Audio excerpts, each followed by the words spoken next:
ബ്രെഡോ ഒന്നും വേണ്ട. ഞാൻ പറഞ്ഞു അങ്ങനെ ഭോപ്പാലിൽ വന്നു. അപ്പം അന്ന് കത്തടപാടുകളൊന്നും ഇല്ല, ടെലിഗ്രാം ഉണ്ടായിരിക്കും. എങ്ങനെയാ വീട്ടിലോട്ടുള്ള എഴുത്താണ്? ഇൻലൻഡ് ആണോ കവറാണോ അത് പോസ്റ്റ് കാർഡാണോ? ഇൻലൻഡും പോസ്റ്റ് കാർഡും ഒക്കെയാണ് അന്നുണ്ട്. എത്ര ദിവസം എടുക്കുമ്പോ അന്ന് കേരളത്തിൽ? എനിക്ക് തോന്നുന്നത് 10 ദിവസമൊക്കെ എടുക്കും. ആ ട്രെയിൻ യാത്രയിൽ അച്ഛൻ എന്തെങ്കിലും ബോറടിക്കുന്നോ അല്ലെങ്കിൽ എന്തെങ്കിലും പുതുമ അറിയുന്നോ അല്ലെങ്കിൽ എന്തെങ്കിലും പരിചയപ്പെട്ട വ്യക്തികൾ എന്തെങ്കിലും അങ്ങനെ ഓർമ്മയുണ്ടോ? ട്രെയിനെ വെച്ച് ആരെയും പരിചയമില്ല. പിന്നെ ഭോപ്പാലിൽ എന്ന് കഴിഞ്ഞുള്ളപ്പോൾ ഈ കൂടെ പോയ സാറ് ഭോപ്പാലിൽ തന്നെ ഇറങ്ങിയോ?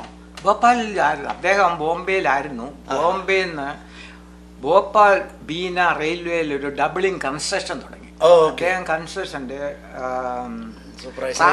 ട്രാപ്സ്മാൻ ആയിരുന്നു. അപ്പോൾ അതിൻ്റെ ഒരു സൂപ്പർവൈസറായിരുന്നു. ആ ഓഫീസിൻ്റെ ചാർജായിരുന്നു. അപ്പം ഞങ്ങളൊരു ജനുവരി 2-ാം തീയതി വീട്ടിൽ നിന്ന് പോയി 5-ാം തീയതി അവിടെ ചെന്ന് ഭോപ്പാലിൽ ഇറങ്ങി. 3rd ഡേയിലാണ് ചെല്ലുന്നത്. 5-ാം തീയതി ചെന്നത് അപ്പം തന്നെ റെയിൽവേ ക്വാർട്ടേഴ്സിലാണ് പുള്ളി. അപ്പം അങ്ങോട്ട് കയറിയാൽ മതിയല്ലോ. പുള്ളി അദ്ദേഹം അന്നേരം കല്യാണം കഴിച്ചിട്ടില്ല. ആ ഒരു അനിയൻ അന്ന് കൂടെ ഉണ്ട്. അപ്പോൾ എന്നോട് അവിടെ എവിടെയെങ്കിലും കിടക്കാൻ പോലും, പുള്ളിക്ക് ഒരു ബെഡുണ്ട്, ബാക്കി അവിടെ ചുമ്മാ കിടപ്പുണ്ട്, 2 മുറിയുണ്ട്. എൻ്റെ ഒരു ചൗക്കാളം അത് അതേ ഉള്ളു കയ്യില്.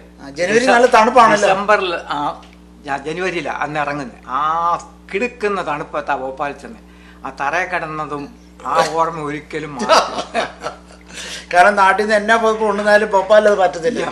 അത് ഓർമ്മയുണ്ട്. പിറ്റേ ദിവസം തന്നെ എനിക്ക് ജോലിയായെന്ന് പറഞ്ഞാൽ അദ്ദേഹം മെഷറോളി പേരെഴുതി. അച്ഛൻ ടൈപ്പിസ്റ്റായിട്ട് കയറുക അല്ല, ഓഫീസിലെ കലാസിയായിട്ട് ചപ്പരാസിയായിട്ട് പറഞ്ഞു അത് തന്നെയായിട്ട് കയറുക. അയാള് എന്ന് പറഞ്ഞാൽ എന്റെ പേര് അതിനകത്തങ്ങ് എഴുതി. അവർക്ക് അങ്ങനെ ഈ കാഷ്വൽ ലേബറായിട്ട് ലേബറായിട്ട് അവർക്ക് ആളുകളെ ഹയർ ചെയ്യാമല്ലോ. അവർക്ക് ₹1.50 അന്നത്തെ ചാർജ് ഒരു മണിക്കൂറിന്. അല്ല, ഒരു ദിവസത്തേക്ക്. ഒരു ദിവസം മനസ്സിലായി. 8 മണിക്കൂർ ജോലി ചെയ്യുമ്പോൾ ₹1.50. അതാണ് അന്നത്തെ ചാർജ്. പുള്ളി അന്ന് പേരെഴുതി. അന്ന് പോകണമെന്നൊന്നുമില്ല. അത് കഴിഞ്ഞ് എന്നെ അവിടെ കൊണ്ട് കാണിച്ചു. അപ്പൊ എന്തുവാ ബാബുജിക്ക് പാനിപ്പിലാവും. ഹിന്ദി മനസ്സിലായി. ഹിന്ദി അന്നൊന്നും അറിയത്തില്ലല്ലോ. ഇതൊക്കെ പഠിക്കണം. അതായിരുന്നു വലിയ പ്രോബ്ലം. പക്ഷെ ഭോപ്പാൽ ഇഷ്ടപ്പെട്ടു അച്ഛനെ? ഭോപ്പാൽ എനിക്ക് ഇഷ്ടപ്പെട്ടു. ഭോപ്പാലിൽ നിന്ന് പോരണമെന്നില്ലായിരുന്നു. അതുപോലെ ഇഷ്ടപ്പെട്ടു. ചായ ഒക്കെ അവിടെ സബ്ജി ഒക്കെ അത് വലിയ കഥയാണ്. അതിപ്പം സെന്നി ഇത് പറയാൻ തുടങ്ങി. അച്ഛൻ അറിയാവുന്നതെല്ലാം പറഞ്ഞു. ഭോപ്പാലിൽ ചെന്നപ്പോൾ നമുക്ക് ഫുഡിന്റെ ഒരു വലിയ പ്രോബ്ലം ഉണ്ട്. ഈ മനുഷ്യൻ ഹോട്ടലിൽ നിന്ന് ടിഫിൻ വരും. നമുക്കങ്ങനെ ഹോട്ടലിൽ പോയി കഴിക്കാനും എടുക്കാനും ഒന്നും അറിയത്തില്ല. കുക്ക് ചെയ്യാനും അറിയത്തില്ല. അത് കഴിഞ്ഞ് പിന്നെ പതുക്കെ ഞാൻ ഓർത്തട എങ്ങനെ ഹോട്ടലിൽ പോയി ഞാനും പുള്ളി കാണിച്ചു തന്നു. 2 നേരം കഴിച്ചപ്പോഴത്തേക്ക് പിന്നെ നമുക്ക് അവിടുത്തെ എണ്ണ ഇതുമെല്ലാം ആദ്യം ചെല്ലുമ്പോൾ ഇതൊന്നും പറ്റത്തില്ല. ഇച്ചിരി ബുദ്ധിമുട്ടായി. പിന്നെ എങ്ങനെയെങ്കിലും വീട്ടിൽ എന്തെങ്കിലും ഉണ്ടാക്കി കഴിക്കണം.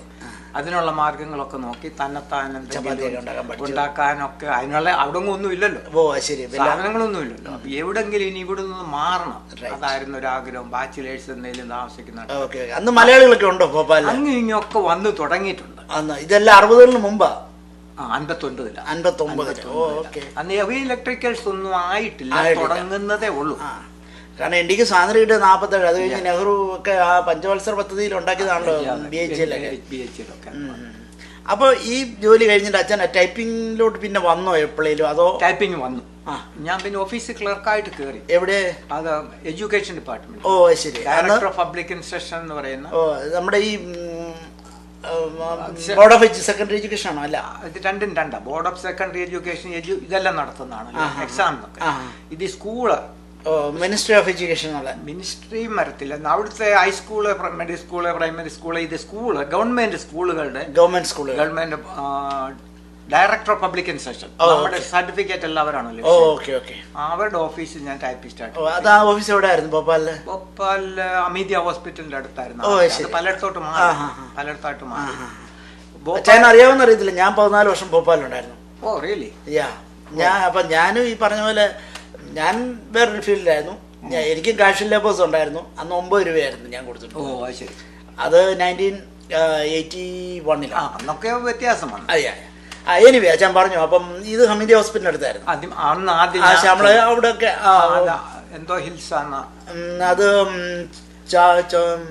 ഓക്കെ. അതാ എയർപോർട്ടിന് പോകുന്ന അടുത്തായിട്ടുള്ള ഭോപ്പാൽ. അന്ന് ഇത് എല്ലാം സ്റ്റേറ്റ് ആയിരുന്നല്ലോ, സെപ്പറേറ്റ്. ഛത്തീസ്ഗഡ് ഇല്ല അന്നും. അതായത് 11 ചപ്പം 56 ഇന്റഗ്രേഷന് സംസ്ഥാനങ്ങളുണ്ടാകും. ഇന്റഗ്രേഷൻ അന്ന് ഈ നാഗപ്പൂരൊക്കെ മധ്യപ്രദേശിന്റെ അണ്ടറില്ല അല്ലേ?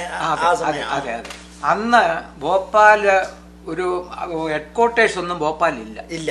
അത് കഴിഞ്ഞാണ് എല്ലാ ഓഫീസസിന്റെ headquarters 61 new secretary building എല്ലാം വരുന്നത് അന്ന് ഭോപ്പാൽ ജോലി കിട്ടാൻ വലിയ പാടായിരുന്നു. എല്ലാം ഗോളിയർ, ഇൻഡോർ, ഇങ്ങനെ നാഗ്പൂര്, ഇങ്ങനെ ഭോപ്പാൽ ഒരു വലിയ പ്ലേസ് അല്ലായിരുന്നു. ക്യാപിറ്റൽ ആയ പിന്നാണ് ഇങ്ങോട്ട് ഇൻഫ്ലക്സ് വന്നു. ഇത് നവാബിന്റെ ഒരു ചെറിയ ഒരു പട്ടോടി ഇതായിരുന്നു. അങ്ങനെ അന്ന് ജോലി കിട്ടാൻ അതുകൊണ്ട് 1 വർഷം എനിക്ക് എടുത്തു. 1 വർഷം ഞാൻ ആ റെയിൽവേ ജോലി ചെയ്ത് കഴിഞ്ഞാൽ എനിക്ക്. ശരി. ഈ അന്ന് കോളേജിലോട്ട് പിന്നെ പഠിക്കാൻ അങ്ങനെ പോയോ? സേഫിയ കോളേജോ അല്ലെങ്കിൽ അമിതിയ കോളേജോ? സേഫിയ കോളേജിലും അമിതിയ കോളേജിലും എന്റെ കൂടെ വന്നവരൊക്കെ പോയി. ഞാൻ ചെയ്തതെന്ന് വെച്ച് കഴിഞ്ഞാൽ പള്ളിയുടെ പുറകെ പോയി. പള്ളിയുടെ അന്ന് മർത്തോപ്പള്ളി ഒന്നും ഇല്ലല്ലോ. ഉണ്ടാക്കാൻ ഞങ്ങൾ ചെന്നപ്പം മുതൽ മർത്തോപ്പള്ളി ഉണ്ടാക്കാനുള്ള ആദ്യത്തെ ശ്രമം ചെയ്ത കൂട്ടത്തിൽ ഞാൻ ഉണ്ടായിരുന്നു. ഈ അന്ന് ഇതുപോലെ ഈ MA ബ്രാച്ചൻ എന്ന് പറഞ്ഞൊരു അച്ഛൻ അവിടെ വന്നു. അച്ഛന്റെ കൂടെ ഒക്കെ കൂടി ഇങ്ങനെ പള്ളിയുമായിട്ട് ആളുകളെ ഇങ്ങനെ എന്റെ ഫ്രണ്ട്സ് ഒക്കെ കോളേജിൽ ജോയിൻ ചെയ്തു. മനസ്സിലായി.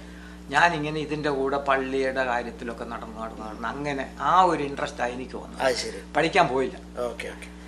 ആ ജോലിയുമായിട്ട് കണ്ടിന്യൂ. അത് എത്ര വർഷം ഭോപ്പാലിൽ? അങ്ങനെ 17 വർഷം ഭോപ്പാലുണ്ട്. 17. അപ്പം 75 ഒക്കെ 76 ഞാൻ ഭോപ്പാലിൽ നിന്ന് പോരുന്നത്. എങ്ങോട്ട് പോയി? ഇങ്ങോട്ട് വന്നത്. ഇങ്ങോട്ട് വന്നു. അപ്പം കല്യാണം അവിടെ വെച്ച് കഴിച്ചു. 8 വെച്ച് ഭോപ്പാൽ വെച്ച് കല്യാണം. അപ്പം ഭോപ്പാലിൽ ആ എഡ്യൂക്കേഷൻ ഡിപ്പാർട്ട്മെന്റ് ഗവൺമെന്റ് ജോലി ആയിരുന്നു. അത് പോരുന്നിടം വരെ അതായിരുന്നു. പെൻഷൻ ഒക്കെ ഉണ്ടോ? അത് പെൻഷന്റെ സമയം ആകുന്നതിന് മുമ്പ് ഞാൻ അവിടെ നിർത്തി. കുറച്ച് നാളിലൂടെ നിൽക്കണമായിരുന്നു പെൻഷൻ. അന്ന് ഭോപ്പാലില് ഈ കല്യാണം കഴിക്കാൻ അമ്മാമ്മ അങ്ങോട്ട് വന്നതാണോ പറഞ്ഞത്? അതോ അമ്മാമ്മ അവിടെ നഴ്സിംഗ് സ്കൂളിൽ പഠിച്ചത്. എവിടെ? ഭോപ്പാലിൽ അമീദിയ കോളേജിൽ. അമീദിയ ഹോസ്പിറ്റൽ സന്നിക്കെല്ലാം അറിയാലോ. പിന്നെ അമീദിയ ഗാന്ധി മെഡിക്കൽ കോളേജിലെ എല്ലാ ദിവസവും ഞാൻ രാവിലെ വരുന്നത്. ഹമീദിയ മെഡിക്കൽ കോളേജ് താഴെ ഹോസ്പിറ്റലും മുകളിൽ ഹമീദിയ മെഡിക്കൽ കോളേജ് ഡോക്ടേഴ്സ് എല്ലാം പഠിക്കുന്ന അവിടെ ആണ്. ശരി. അമ്മാമ്മ എവിടെ ആയിരുന്നു താമസിച്ചോണ്ടിരുന്നത്?